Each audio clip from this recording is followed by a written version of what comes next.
afternoon to everyone. Good afternoon, sir. సాయంత్రం చెప్పారు కదా సెల్యూట్ ఎట్లా చేయాలని ఇట్లేనా? No, sir. నాకు తెలియదే చెప్పిస్తారా? ఇట్లా సార్. ఎట్లమా? అందరూ కరెక్ట్గా చేస్తున్నారే సార్ బాగా నేర్పించుకుంటున్నారు కదా. ఇట్లా ఇట్లా పెట్టుకోవాలా చెయ్యి కరెక్ట్గా ఉందా నా హ్యాండ్? ఇట్లా పెట్టి మళ్ళీ ఐబ్రోస్ పైన పెట్టాలా? ఇట్లయినా కరెక్టా?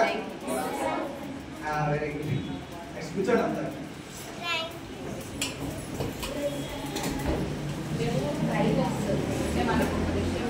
మళ్ళీ ఒకసారి చెప్తాను, మళ్ళీ సెల్యూట్ చేయండి. ఓకేనా? సెల్యూట్. ఓకే.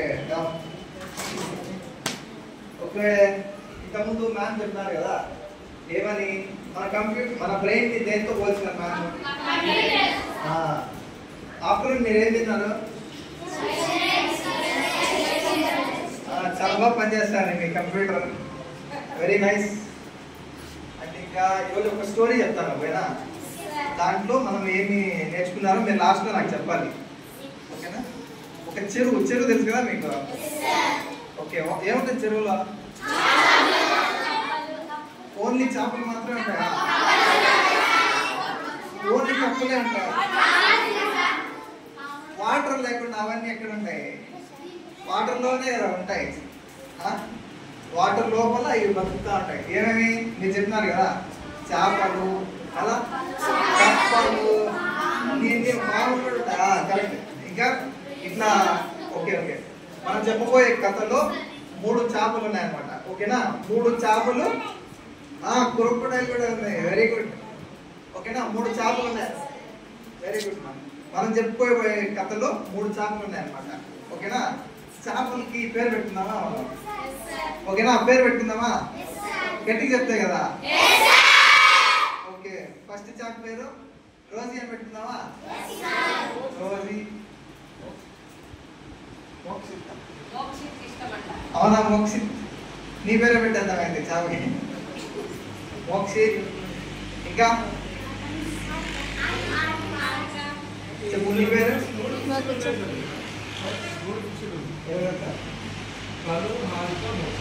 తను, హారిక, మోక్షి. ఓకేనా? మళ్ళీ చెప్పండి మీరు ఒకసారి. ఓకే ఓకే, ఈ 3 చేపలు బెస్ట్ ఫ్రెండ్స్ అన్నమాట.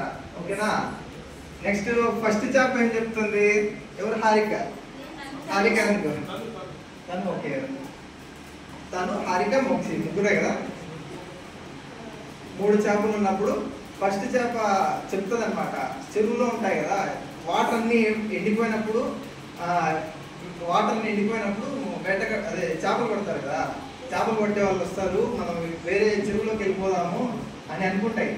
ఏమని చెప్పింది ఫస్ట్ చేప? మనమంతా వేరే పాండ్లోకి వెళ్ళిపోదాం, వేరే చెరువులోకి, మళ్ళీ వేరే చేపలు పట్టేవాడు వస్తే పట్టుకునేస్తాడు అని చెప్పింది అన్నమాట. అని చెప్తే మిగతా 2 చేపలు నెగ్లెక్ట్ చేసేసాయి. అప్పుడు ఫస్ట్ చేప తెలివిగా ఇంకో చెరువులోకి వెళ్ళిపోయింది. అప్పుడు మిగతా 2 చేపలు నెగ్లెక్ట్ చేసి అట్లే కొన్ని రోజులు గడిచినాక ఆ వాటర్ అంతా వెట్టయిపోయినాయి. ఎండ వస్తే ఏమవుతుంది మనకు? మన బాడీలో ఏమవుతుంది? ఎండకి తిరిగినాం అనుకో మనం బాగా, ఏమొస్తుంది మన బాడీలో? హీట్ అయిన వెంటనే ఏమొస్తుంది? చెమట వస్తుంది కదా. సేమ్ అట్లే వాటర్ కూడా ఎవాపరేట్ అయిపోయింది అనమాట. ఎవాపరేట్ అయిపోయి ఆ పాయింట్లో ఏం వాటర్ లేదు. అప్పుడు ఆ వాటర్ తక్కువ ఉన్నప్పుడు చేపలు పెట్టే వాళ్ళు వస్తారు. అప్పుడే కదా వాళ్ళకి చేపలు ఈజీగా దొరుకుతాయి. చేపలు పట్టుకొని ఆయన కూడా అమ్ముకోవచ్చు. అదే విధంగా ఆయన ఆలోచించి అక్కడికి వచ్చి చేపలు పట్టుకుందాం అనుకుంటాడు. ఫస్ట్ చేప వెళ్ళిపోయింది తెలివిగా. ఫస్ట్ చేప తెలివైంది, కానీ మిగతా 2-3 చేపలు ఏం చేసినాయి? అయ్యో ఏమైంది, వచ్చేసాడే, ఫస్ట్ చేప చెప్పినట్టు వినింటే బాగుండేది అనిపించింది మిగతా 2 చేపలకి. అప్పుడు ఆ 2 బాధపడ్డాయి. ఫస్ట్ చేప చెప్పినట్టు వినింటే ఇది కూడా సేవ్ అయింది. అప్పుడు సెకండ్ చేప ఏం చేసింది? వలలోకి వెళ్ళిపోయినాయి. 2 చేపలు వలలోకి వెళ్ళిపోయినాయి అనమాట. అప్పుడు అవి అన్ని గుంపుగా ఉంటాయి కదా. ఆ 2వ చేప ఆలోచించింది, ఇప్పుడు మనం ఎలా తప్పించుకోవాలి అని. 2వ చేప ఏం చేసింది? తెలివిగా వల ఉంటుంది కదా, వాళ్ళ కింద నెట్టి కొరికేసింది అనమాట. కొరికేసి తప్పించుకున్నాక అది సేవ్ అయిపోయింది. 3వ చేప అట్లే అది బ్రెయిన్ పని చేయక అట్లే ఉండిపోయి వాళ్ళలో వెళ్ళిపోయాను అనమాట. దీన్ని బట్టి మనం ఏమర్థం చేసుకోవాలా? ఫ్రెండ్స్ ముగ్గురు ఒక చాప్ మంచి చెప్పినప్పుడు మిగతా 2 చాపులు వినింటే మిగతా 3 సేఫ్ అయ్యేవి, 3 హ్యాపీగా ఇంకో చోట్ల ఉండేవి బాగా. కానీ ఫస్ట్ చాప్ చెప్పింది ఏమలే మనకి ఎందుకులే అనుకొని 2 చాపులు నెగ్లెక్ట్ చేశాయి. అందుకే ఫ్రెండ్షిప్లో మంచి చెప్పినప్పుడు మనం గ్రహించాలా, ఓకేనా? మంచి చెప్పినప్పుడు గ్రహించి ఆ ఫ్రెండ్షిప్ని మనం కాపాడుకోవాలి, ఓకేనా? మీరు కూడా అట్లా మంచి ఫ్రెండ్స్గా ఉంటారా? లేదా సెకండ్ చాప్ 3వ చాప్ లాగా ఉంటారా? ఫస్ట్ చాప్ లాగే ఉండాలి, ఓకేనా? ఇంకా బ్రెయిన్ అంటే మనం ఏం చెప్పినారు? కంప్యూటర్. దాన్ని మనం ఏదైనా లెసన్ చెప్పినారనుకోండి, ఏదైనా మ్యామ్ కానివ్వండి, కవిత మ్యామ్, చైతన్య సార్ ఏదైనా చెప్తారనుకోండి, మీకు అర్థం కాలేదనుకోండి మళ్ళీ అడగండి హ్యాండ్ రైజ్ చేసి, ఓకేనా? అర్థం కాలేదా లేకపోతే లాస్ట్లో